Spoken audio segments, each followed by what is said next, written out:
Bonjour, c'est Maxime de l'équipe MaiZReno.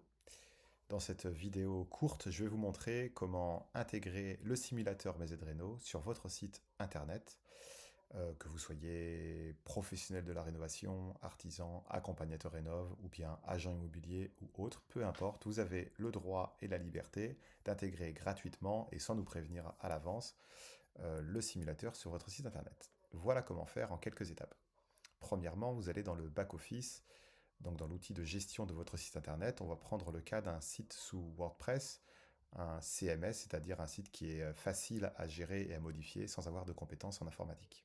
Donc là, je suis sur mon site, j'ai créé un site fictif avec un titre qui pourrait être là l'emplacement de mon logo, une phrase d'accroche et puis un texte introductif parce que je veux intégrer euh, mon simulateur des aides juste en dessous. Le but, c'est vraiment d'informer mes clients, mes prospects, en toute autonomie, sur les aides auxquelles ils pourront prétendre quant à une rénovation énergétique de leur logement ou de leur futur logement.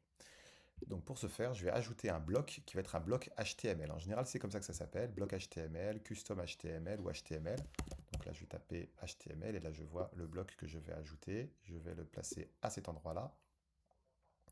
Et donc maintenant, je vais devoir ajouter le code HTML du simulateur. Pour ça, vous allez sur le site MaiZReno. Vous allez chercher intégrer notre calculateur. Et ici, vous avez donc le module principal avec le code à intégrer, le code HTML. Je fais un copier-coller. Je copie d'abord.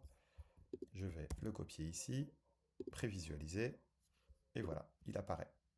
Si je regarde comment il apparaît pour un visiteur de mon site, voilà, là j'ai en live vraiment ce à quoi ressemblerait l'intégration de MaiZReno sur mon site pour mes clients et mes prospects.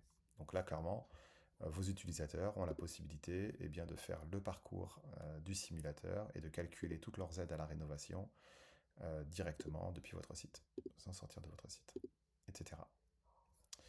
Pour revenir sur une fonctionnalité que je voulais vous montrer, c'est celle de pouvoir modifier la largeur, par exemple, de l'iframe, la largeur du simulateur tel qu'il apparaît sur le site. Pour cela, vous allez regarder dans cette section-là, à l'intérieur du code HTML que vous avez copié. Width, là en anglais, ça veut dire largeur, c'est écrit 400 pixels. Et bien, si vous voulez agrandir la largeur de l'iframe, eh bien, vous allez mettre au lieu de 400, par exemple, vous allez mettre 600. On tape la prévisualisation et voilà, vous voyez que le simulateur est plus large. Et bien voilà, à vous de jouer.